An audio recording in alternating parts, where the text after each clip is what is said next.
Before the ledger was opened, before the church meeting, before anyone dared to say the Whitaker name from the pulpit, there was only one small note in the margin. 2 words, rear only. A family had helped build the house of God, but when the church wrote down its honored names, theirs was missing. Their hands had carried lumber, their coins had paid for repairs, their prayers had risen from the same sanctuary, but for generations, their memory was pushed to the back, just like their seat. And then, one pastor found a receipt hidden between the pages of an old church ledger. What he discovered would force an entire congregation to ask a painful question.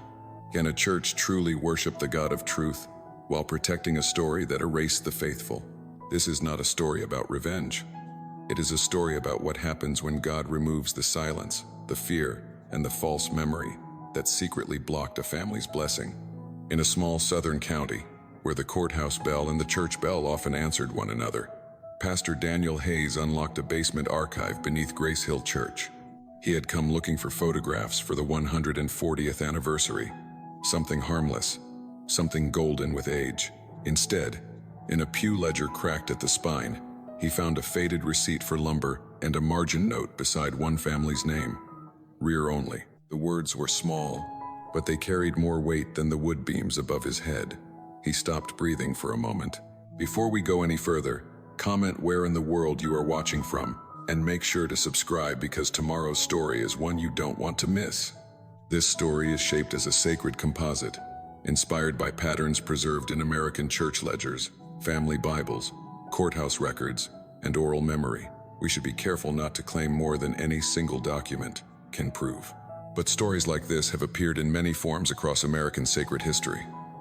Sometimes the most painful wounds do not survive in screams. They survive in handwriting.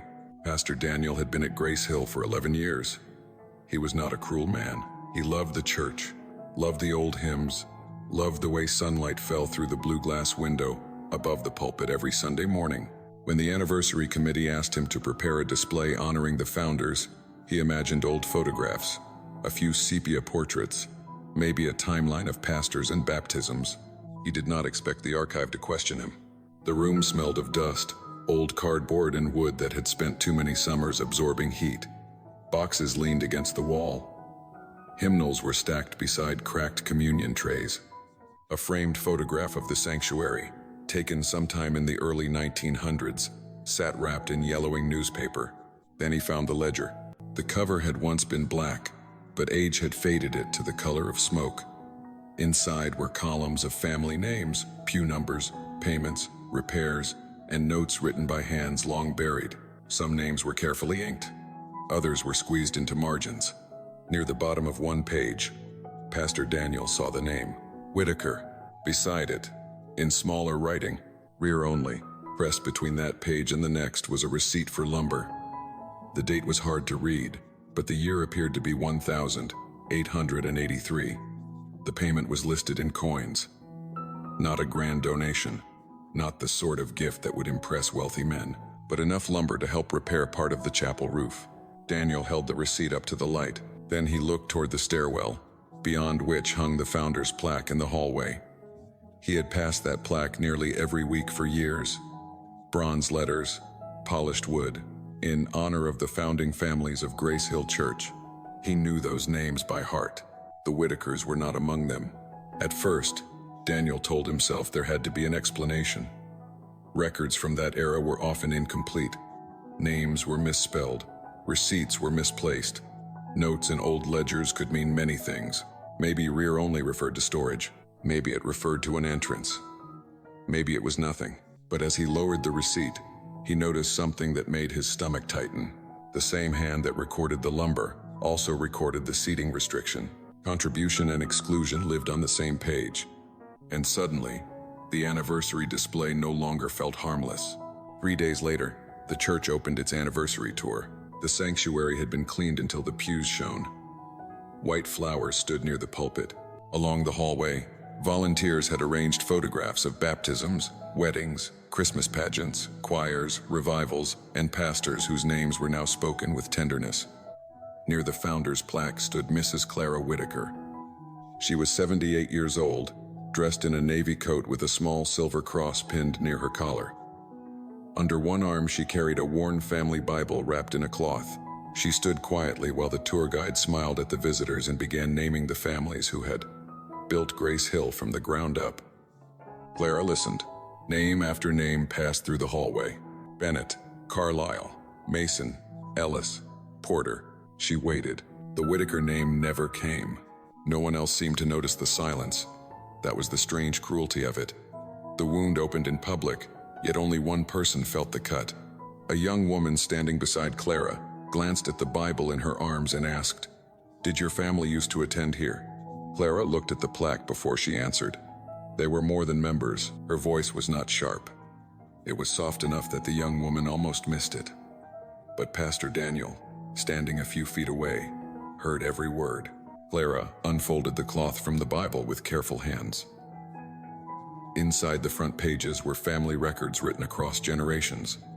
Births, baptisms, marriages, deaths. The handwriting changed from one generation to the next, but the name continued. Whitaker. Near the middle of the Bible was a note written in faded ink.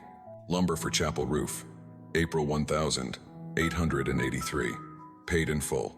Daniel felt the archive room return to him. The cracked ledger, the receipt, the words rear only. Clara did not hand him the Bible like evidence in a trial. She held it like something alive. "My grandmother told me," she said, "that her father helped repair this roof after the storm. She said he brought boards by wagon and coins in a cloth purse. She said he loved this church." Daniel looked toward the sanctuary doors.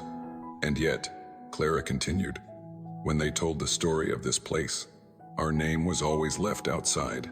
The tour continued behind them. People laughed softly over an old choir photograph. Someone pointed at a baptismal gown. Thayun. Life went on around the wound, as it often does. Daniel asked, "Mrs. Whitaker, may I show you something?" He brought her downstairs to the archive. When he opened the ledger and turned to the page, Clara did not gasp. She did not cry out. She only placed her fingertips near the words, careful not to touch the ink. "Rear only." A long silence passed. Finally she said, "So they wrote down where we were allowed to sit, but not what we helped build." That sentence entered Daniel more deeply than any accusation could have. He had thought of the anniversary as a celebration of memory. Now he began to understand that memory itself could be wounded. A church could remember hymns, pastors, stained glass, and founding families, while forgetting the hands that held the beams in place. And Clara had not come to destroy the church's story. She had come because her family had been left outside of it. Over the next 2 weeks, Pastor Daniel and Clara followed the documents. They began at Clara's kitchen table. It was small, covered with a lace cloth and a stack of envelopes tied with string. Clara made coffee, but neither of them drank much. Between them lay the family Bible, the lumber receipt, photocopies from the church ledger, and an old photograph of Grace Hill's front steps. The Bible was more than a Bible. In that family, it had become an archive of survival. Pressed between its pages were funeral cards, a newspaper clipping from a church picnic, a child's baptism ribbon, and the receipt Daniel had first found copied in the church ledger. The receipt listed payment in coins. Daniel studied the amounts. It was not the gift of a wealthy donor. It was the sacrifice of a family that had counted carefully and given anyway.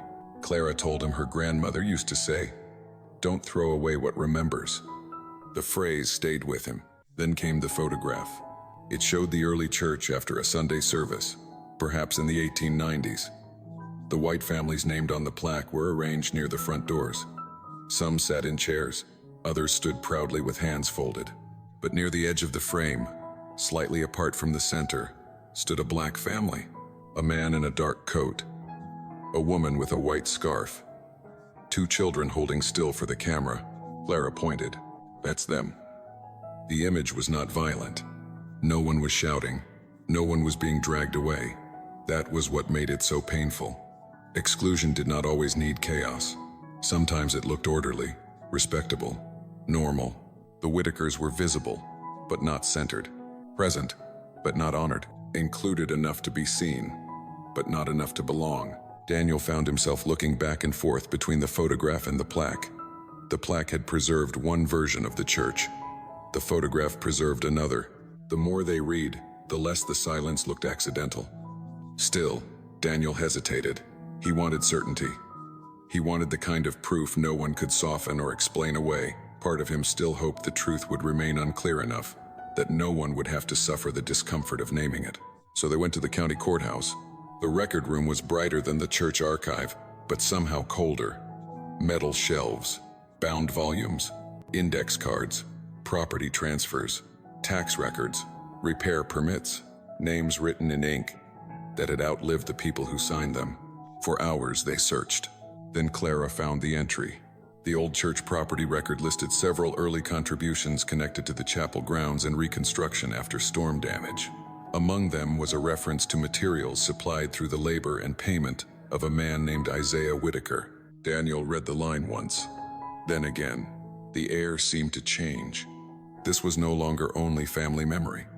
This was no longer a story passed down at kitchen tables and folded into Bible pages. This was public record. The hidden truth had stepped out of the margin. The Whitakers had not simply attended Grace Hill. They had helped make Grace Hill possible. Daniel copied the record and carried it back to the church. In the hallway, the anniversary program lay open on a table. Across the front were the words, "Honoring our founders." For the first time, those words felt incomplete, not because the names printed there did not matter, but because one name had been missing too long. The meeting was held on a Wednesday evening in the fellowship hall. The room smelled faintly of coffee and floor polish. Folding chairs had been arranged in uneven rows. On the front table, Pastor Daniel placed the ledger, Clara's family Bible, the lumber receipt, the photograph, and the county record. He had prayed before the meeting began. Not for victory, not for control. He prayed for courage, because by then he understood that courage was not the absence of fear. Courage was refusing to let fear become lord over truth. Clara sat near the side wall, the Bible resting in her lap. Daniel began carefully. He explained that the anniversary research had uncovered an incomplete part of Grace Hill's history. He did not accuse the congregation. He did not condemn every ancestor whose name was on the plaque. He said the historical record was limited, and that they should be careful not to claim what could not be proven. But then he showed them what could be proven. The ledger, the margin note, the receipt, the Bible record, the photograph, the courthouse document. Silence settled over the room. At first, some members bowed their heads. Others stared at the table. One elderly man whispered, "Lord, have mercy." But discomfort rarely stays quiet for long. A woman whose family name was on the plaque raised her hand.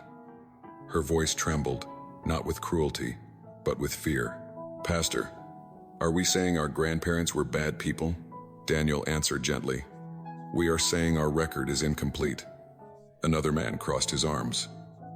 "This happened a long time ago. Changing the plaque now could divide the church." Clara's fingers tightened around the Bible. Someone else said, "Maybe we could mention the Whitakers in the anniversary booklet, privately. But changing the founder's plaque feels like rewriting history." Daniel looked at the ledger. "No," he said quietly. "This is history asking to be written more honestly." The room shifted. The strongest resistance did not come as hatred. It came disguised as peace. People spoke of unity, reputation, tradition, and the danger of reopening wounds. But the wound was already open. Only the comfortable had stopped looking at it. Finally, Clara stood. She did not raise her voice. "I am not asking you to hate your ancestors," she said. "I am asking you to stop asking mine to disappear." No one answered. Clara looked toward the hallway where the plaque hung. "My grandmother loved this church. She sang these hymns while folding clothes. She taught me that God remembers names. But all my life, when I came into this sanctuary, I did not know whether I was entering a home or evidence."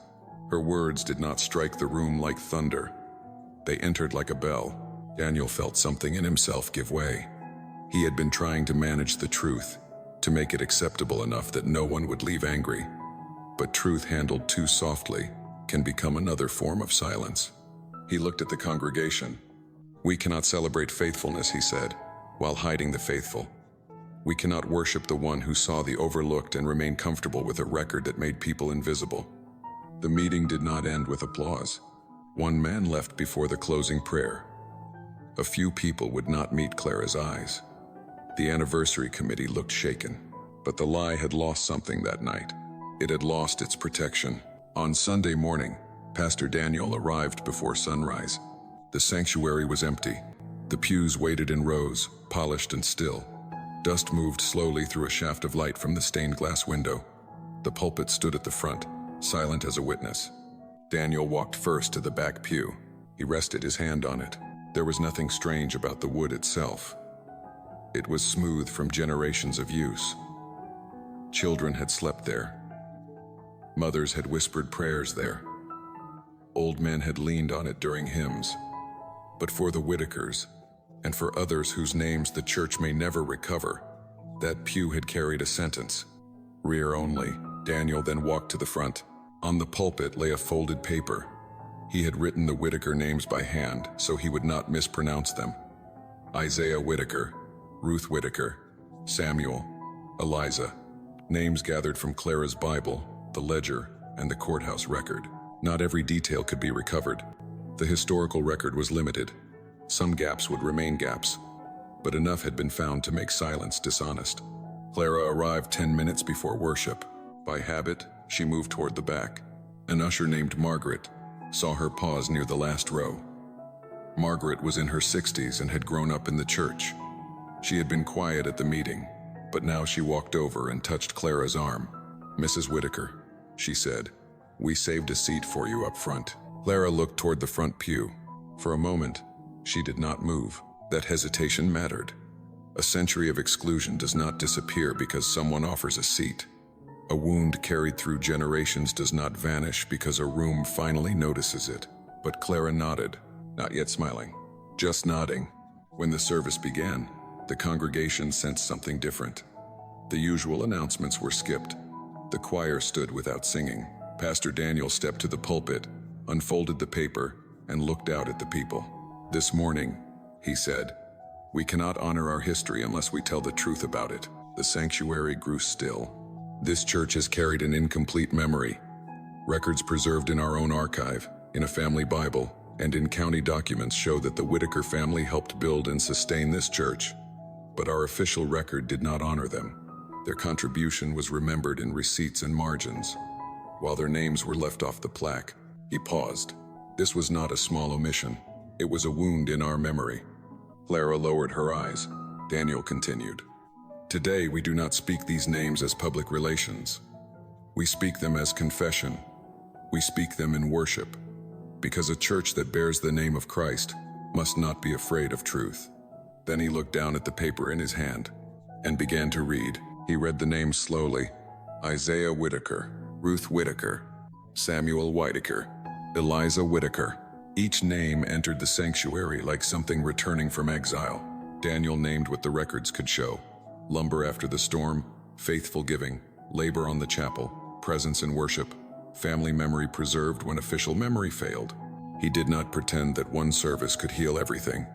He did not say the past was now fixed. He did not ask Clara to forgive on command, or the congregation to feel clean because they had finally told the truth. Instead, he said, "Today we begin by restoring what should never have been taken from the record." 2 deacons carried forward a corrected founder's display. It did not erase the old names. It did not shame the families already remembered. It widened the memory until it became more truthful. There, in clear letters, was the Whitaker name.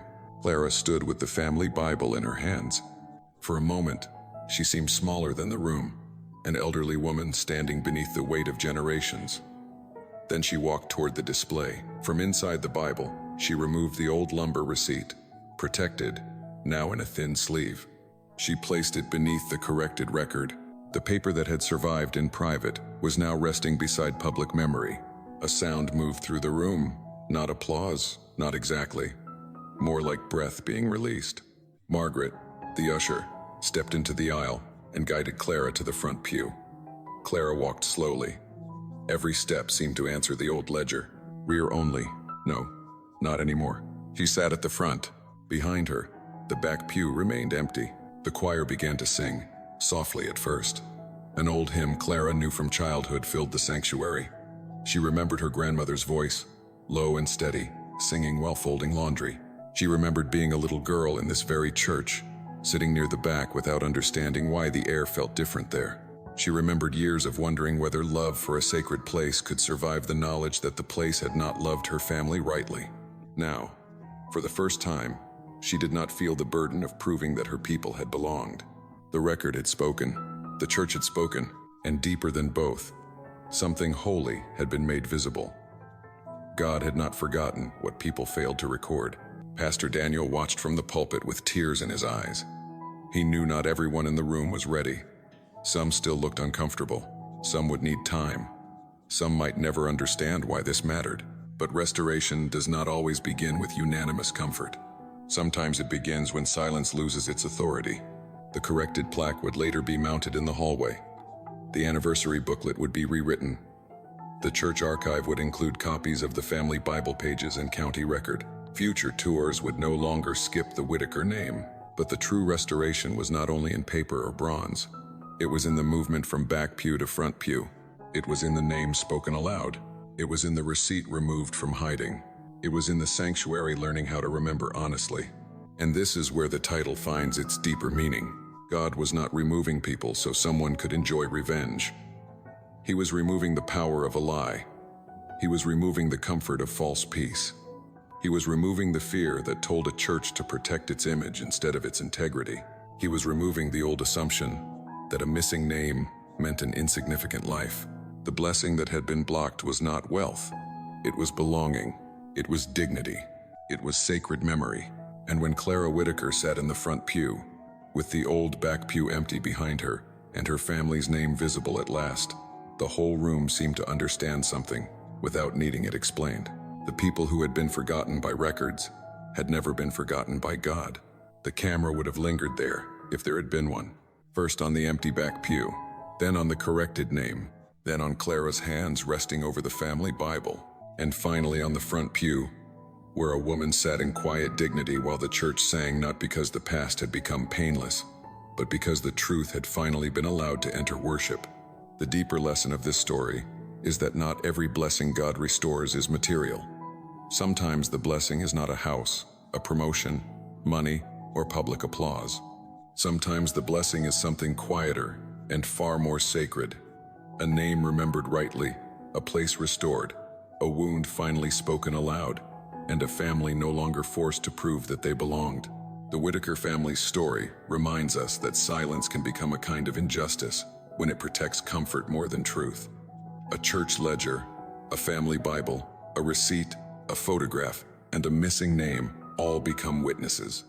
They show us that history is not only written in monuments and plaques, it is also preserved in kitchens, Bibles, margins, and memories carried by people who refuse to let love disappear. But this story also asks for humility. It does not invite us to hate the past or turn every ancestor into a villain. It asks something harder: to tell the truth without cruelty, to confess without performance, and to restore without revenge. That is why the final image matters so much. The descendant does not stand in the sanctuary to destroy it. She stands there because her family helped build it. And when she is seated in the front pew, the reversal is not about pride. It is about dignity. In Christian faith, restoration is not merely proving someone wrong. Restoration is returning what was taken. It is truth entering worship. It is memory becoming honest. It is the forgotten being seen, not because people finally became perfect, but because God never forgot them in the first place. If this story moved you, take a moment to like this video and share it with someone who understands that history is not only about dates and buildings, but about people, memory, and faith. And if you have not subscribed yet, join this community for more sacred stories about God, forgotten history, Christian memory, mercy, sacrifice, and restoration. Now I want to ask you something meaningful. Have you ever discovered that someone in your family, your church, or your community was forgotten, overlooked, or never properly honored? Maybe it was a grandparent whose sacrifice was never spoken of. Maybe it was a mother, a father, a pastor, a neighbor, or a quiet believer who helped build something but never received recognition. What does true restoration look like in a case like that? Is it an apology? A name spoken aloud? A record corrected? Or simply the courage to finally tell the truth? Share your thoughts in the comments. And in the next video, we will uncover another sacred story of hidden faith, forgotten sacrifice, and the moment God brings buried truth back into the light.